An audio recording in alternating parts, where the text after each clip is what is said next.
రాష్ట్ర వ్యాప్తంగా పేదల సంక్షేమమే లక్ష్యంగా కూటమి ప్రభుత్వం తన నిబద్ధతను చాటుకుంటోంది. ఎన్టీఆర్ భరోసా సామాజిక పింఛన్ల పంపిణీని పండుగలా నిర్వహిస్తూ అర్హుల ఇంటి ముంగిటకే పెన్షన్లు చేరేలా చర్యలు చేపట్టింది. ప్రకాశం జిల్లాలో వేర్వేరు ప్రాంతాల్లో సాంఘిక సంక్షేమ శాఖ మంత్రి డాక్టర్ డోలాశ్రీ బాలవీరాంజనేయ స్వామి, ఇంధన శాఖ మంత్రి గొట్టిపాటి రవికుమార్ స్వయంగా లబ్ధిదారులకు పింఛన్లు అందజేశారు. సంక్షేమంతో పాటు అభివృద్ధి పనులకు కూడా శ్రీకారం చుట్టారు. రాష్ట్రంలో పేదరిక నిర్మూలన, సామాజిక భద్రతే ప్రభుత్వ ధ్యేయమని సాంఘిక సంక్షేమ శాఖ మంత్రి డాక్టర్ డోలాశ్రీ బాలవీరాంజనేయ స్వామి స్పష్టం చేశారు. ప్రకాశం జిల్లా కొండేపి మండలం కట్టుబడిపాలెంలో ఎన్టీఆర్ భరోసా పెన్షన్ల పంపిణీ కార్యక్రమంలో పాల్గొన్న మంత్రి లబ్ధిదారులకు స్వయంగా పెన్షన్లు అందజేశారు. ప్రకాశం జిల్లాలో 2,17,573 మందికి రూపాయలు 94,82,77,000 పింఛన్లు అందిస్తున్నామని తెలిపారు. కొండేపి మండలంలోనే 6,063 మంది లబ్ధిదారులకు 2,65,41,000 రూపాయలు పంపిణీ చేస్తున్నట్లు వెల్లడించారు. రాష్ట్ర వ్యాప్తంగా ప్రతి నెల దాదాపు 62 లక్షల మందికి పైగా వృద్ధులు, వితంతువులు, దివ్యాంగులు, ఇతర వర్గాలకు 2,711 కోట్లకు పైగా ప్రభుత్వం ఖర్చు చేస్తోందని మంత్రి తెలిపారు. వృద్ధులు, వితంతువులు, చేనేత, కల్లుగీత కార్మికులు, ఎయిడ్స్ బాధితులకు నెలకు 4,000 పింఛన్, దివ్యాంగులకు 6,000 పింఛన్, దీర్ఘకాలిక వ్యాధిగ్రస్తులకు 5,000 వరకు అందిస్తున్నామని వివరించారు.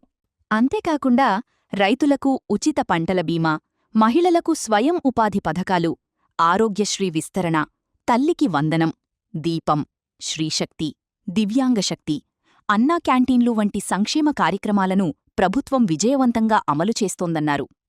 కట్టుబడిపాలెం గ్రామానికిచ్చిన మాట ప్రకారం రోడ్డు నిర్మాణం పూర్తి చేసిన తర్వాతే గ్రామానికి వచ్చానని, వారం రోజుల్లో బస్సు సౌకర్యం కల్పిస్తానని మంత్రి హామీ ఇచ్చారు. ఎస్సీ కాలనీలో రోడ్లు, కాలవలు పూర్తి చేస్తామని, అంకమ్మ తల్లి ఆలయానికి ప్రభుత్వ నిధులు మంజూరు చేస్తామని ప్రకటించారు. అనంతరం 42 లక్షల రూపాయలతో నిర్మించిన సిమెంట్ రోడ్లు, సైడ్ కాల్వలను ప్రారంభించి మహిళా సంఘాలకు చెక్కులందజేశారు. మరోవైపు అద్దంకి నియోజకవర్గంలోని కొమ్మినేనివారిపాలెంలో ఇంధన శాఖ మంత్రి గొట్టిపాటి రవికుమార్ సామాజిక పింఛన్లను పంపిణీ చేశారు.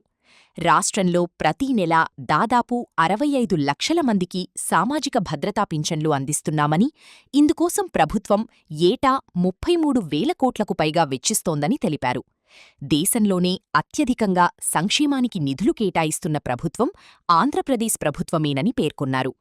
అర్హులైన ప్రతి ఒక్కరికీ పింఛన్లు అందేలా ప్రభుత్వం చర్యలు తీసుకుంటోందని, స్పౌస్ పింఛన్ల మంజూరు కూడా నిరంతర ప్రక్రియగా కొనసాగుతోందన్నారు.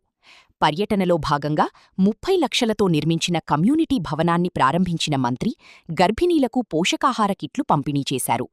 అంగన్వాడీ కార్యకర్తలకు ఎలక్ట్రిక్ స్టవ్లను అందజేసి గ్రామీణ ప్రాంతాల్లో సంక్షేమంతో పాటు మౌలిక వసతుల అభివృద్ధికి ప్రభుత్వం సమాన ప్రాధాన్యమిస్తోందని స్పష్టం చేశారు. పెన్షన్లు ఇచ్చే కార్యక్రమంలో పాల్గొనడం జరిగింది. దాంతోపాటు సిఎస్ఆర్ గ్రాంట్ ద్వారా 30 లక్షల రూపాయలతోటి ఎస్సీ కాలనీలో కమ్యూనిటీ హాల్ కట్టాను. దాన్ని కూడా వాళ్ళు ప్రారంభించుకోవడం జరిగింది అనమాట. ఈ ప్రభుత్వం దాదాపు 4,000 రూపాయల పెన్షన్ కానీ, 6,000 కానీ, 10,000 కానీ, 15,000 రూపాయల పెన్షన్ కానీ దాదాపు 33,000 కోట్ల రూపాయలు ఖర్చు పెడుతున్నారు. 62 లక్షల మంది పైన పెన్షన్లు ఇచ్చే కార్యక్రమం చేస్తూ ఉన్నారు. ఇవాళ కూడా ప్రతి కాన్స్టిట్యూన్సీలో కూడా 50 నుంచి 70 మందికి భర్తకి వస్తా పెన్షన్, చనిపోతే వాళ్ళ భార్యలకు ఇచ్చే కార్యక్రమం కంటిన్యూస్ జరుగుతుంది. ఇవాళ అద్దెం కాన్స్టిట్యూన్సీలో కూడా దాదాపు 50 మందికి పెన్షన్ ఇచ్చామన్నమాట. ఇవన్నీ కార్యక్రమాలు జరుగుతూ ఉన్నాయి.